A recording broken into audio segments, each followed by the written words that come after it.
ناظرین، یوں تو کربلا کے حوالے سے بہت زیادہ ویڈیوز آپ کی نظر سے گزری ہوں گی، خصوصی طور پر شہادت امام حسین علیہ السلام کے حوالے سے، لیکن آج کی ویڈیو میں ہم آپ کو کچھ اہم حقائق سے آگاہ کریں گے۔ آخرکار مسلمانوں کا مرکز مکہ یا مدینہ سے عراق کے شہر کوفہ کیوں منتقل کرنا پڑا،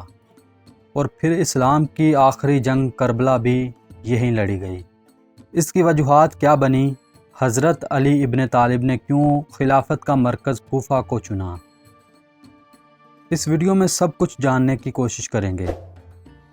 اگر آپ ہمارے چینل پر نئے ہیں تو چینل کو سبسکرائب کر دیں اور ویڈیو کو لائک اور شیئر ضرور کریں۔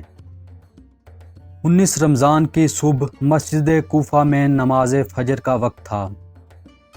جب عبد الرحمن ابن ملجم نے دوران نماز مسلمانوں کے چوتھے خلیفہ اور پیغمبر اسلام صلی اللہ علیہ وآلہ وسلم کے چچا زاد بھائی حضرت علی ابن طالب کے سر پر تلوار کا وار کیا۔ یہ وار مہلک ثابت ہوا اور 2 دن بعد یعنی 21 رمضان کو حضرت علی کی وفات ہو گئی۔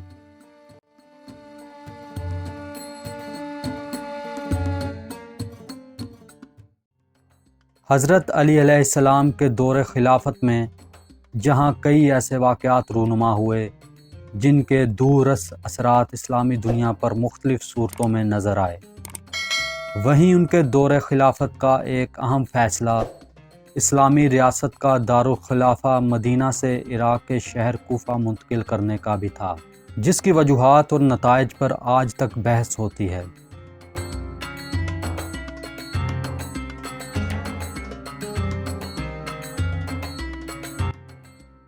دریائے فرات کے کنارے واقع کوفہ کا شہر عراق کے دارالحکومت بغداد سے تقریباً 170 کلومیٹر جنوب میں موجود ہے۔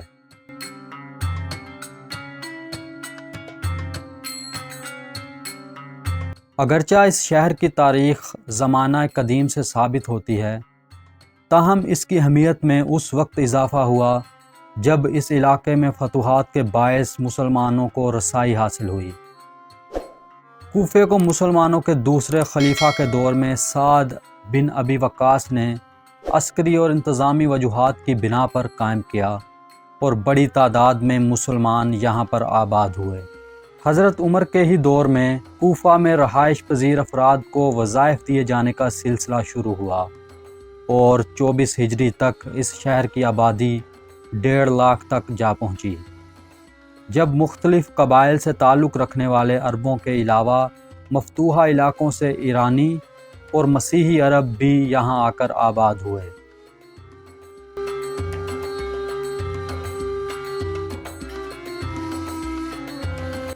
اسلام میں مدینے کو خصوصی اہمیت حاصل ہے، جہاں پہلی باقاعدہ اسلامی ریاست کا آغاز ہوا، اور یہاں واقع مسجد نبوی آج بھی دنیا میں مسلمانوں کا دوسرا مقدس ترین مقام ہے، اور اسے پیغمبر اسلام صلی اللہ علیہ وآلہ وسلم کی زندگی میں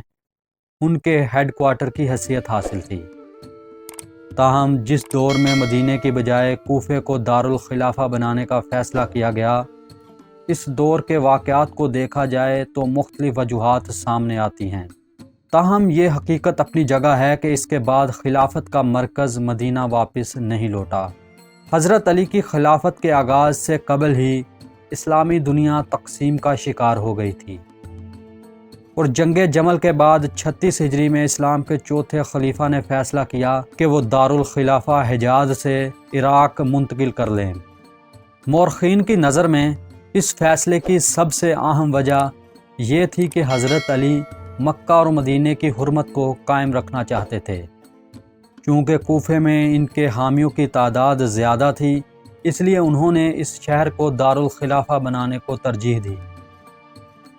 کوفہ کے عوام نے سب سے پہلے مالک اشتراکی کی رہنمائی میں امیر المومنین کے ہاتھ پر بیعت کی، اور امیر المومنین نے 36 ہجری میں اہل مدینہ کے 1000 جنگجوؤں کے ہمراہ کوفہ روانہ ہوئے، اور کوفہ میں 12,000 جنگجو آپ سے آ ملے۔ جنگ جمل میں اکثر کوفیوں نے امیر المومنین کی حمایت کی، اور پھر حضرت علی نے اس شہر کو دارالخلافہ قرار دیا۔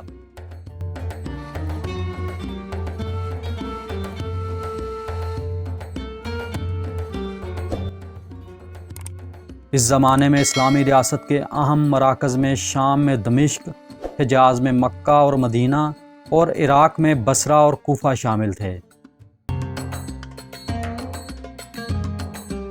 یہ وہ وقت تھا جب ایک جانب دمشق میں حضرت معاویہ بن ابی سفیان رضی اللہ تعالیٰ عنہ گورنر تھے،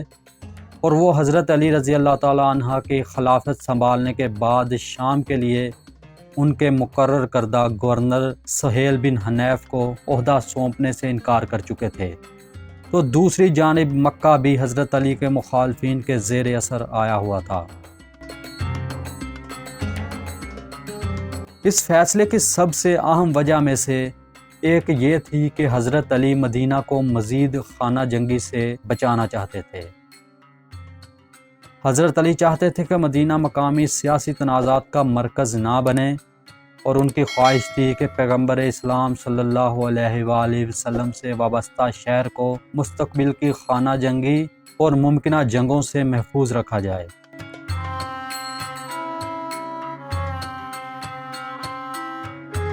اسلامی فتوحات کا دائرہ پھیلا تو اس دین کا سامنا روم اور یونانی تہذیبوں کے ساتھ ساتھ ایرانی خیالات سے ہوا، اور نئی روایات اور اقتدار کا اسلامی سوچ میں امتزاج ہونا شروع ہوا۔ لیکن اسلام کے مرکز کو مدینے سے دور لے جا کر حضرت علی علیہ السلام نے اسلامی طرز زندگی کو کم از کم حجاز کی حد تک اس ملاوٹ سے بچایا، اور ان شہروں میں اسلام بہت دیر تک اسی شکل میں زندہ رہا جیسا کہ پیغمبر اسلام صلی اللہ علیہ وآلہ وسلم کے دور میں تھا۔ معاشی لحاظ سے بھی مدینہ اور حجاز کا علاقہ عراق یا شام کا سامنا کرنے کی قوت سے عاری تھا، کیونکہ مدینہ صحرائی علاقے میں واقع تھا جہاں کاشت و زراعت و مال برداری اور فعال تجارتی سرگرمیوں کا فقدان تھا، جبکہ عراق علاقے کی آمدنی کا اہم ترین ذریعہ تھا۔ ایک اہم وجہ یہ بھی تھی کہ اسلامی ریاست کی وسعت کے ساتھ ساتھ اس زمانے میں کوفہ جغرافیائی لحاظ سے تقریباً اس زمانے کے عالم اسلام کے مرکز میں واقع ہوا تھا، جہاں سے ایران، حجاز، شام اور مصر پر نظر رکھی جا سکتی تھی، اور ریاستی امور کو چلانے کے لیے بھی یہ مقام بہتر تھا۔ ایک اور وجہ یہ بھی بیان کی جاتی ہے کہ مدینہ انسانی قوت کے لحاظ سے شام کے ساتھ ایک ہمہ جہت جنگ لڑنے کی صلاحیت نہیں رکھتا تھا، جبکہ کوفہ خود بھی گنجان آباد شہر تھا اور بڑی آبادی والے شہر کے قریب واقع تھا، چنانچہ یہ شہر ہر قسم کی جارحیت کا سدباب کرنے کی صلاحیت رکھتا تھا۔ حضرت عمر کے دور میں فتوحات کی وجہ سے مصر اور فارس جیسے زرخیز مقامات سے دولت کی فراوانی حاصل ہوئی، جس کے اثرات مکہ اور مدینہ میں نظر آنا شروع ہوئے۔ سرکاری افسران نے موسم، پانی اور باغات کی فراوانی کے باعث غلاموں کے ساتھ مدینے کا رخ کیا، تو ان کے ساتھ موسیقار اور ناچنے والے بھی تھے، اور یوں مدینہ میں ایسا ماحول نظر آنے لگا جو اس سے پہلے کبھی نہ دیکھا گیا تھا۔ مسلم مورخین کے مطابق اس صورتحال میں اہلیان مدینہ آسائش طلبی اور راحت پسندی میں مبتلا ہوئے، جبکہ دوسری جانب کوفہ وہ شہر تھا جہاں مدینہ سے منتقل ہو کر آباد ہونے والے پیغمبر اسلام صلی اللہ علیہ وآلہ وسلم کے اصحاب کی تعداد عالم اسلام کے دوسرے تمام شہروں سے کئی گنا زیادہ تھی، اور حضرت علی کو مدینہ اور مکہ کے بجائے یہیں سے زیادہ حمایت ملی۔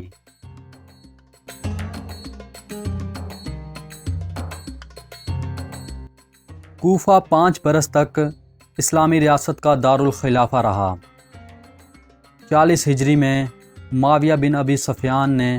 جب یمن کی جانب پیش قدمی شروع کی تو یمن کے گورنر عبید اللہ بن عباس نے مقابلے کی بجائے کوفہ کا رخ کیا۔ حضرت علی کو ان بغاوتوں کی خبر ملی تو انہوں نے بھی مقابلے کے لیے لشکر روانہ کرنا چاہا، مگر ابھی یہ لشکر روانہ نہیں ہوا تھا کہ 19 رمضان کو ان پر اپنے ہی منتخب کردہ دارالحکومت کی مسجد میں جان لیوا وار کیا گیا اور ان کی وفات کے بعد کوفے سے بھی اسلامی حکومت کے دارالخلافہ ہونے کا اعزاز جاتا رہا اور مرکز حکومت شام منتقل ہو گیا۔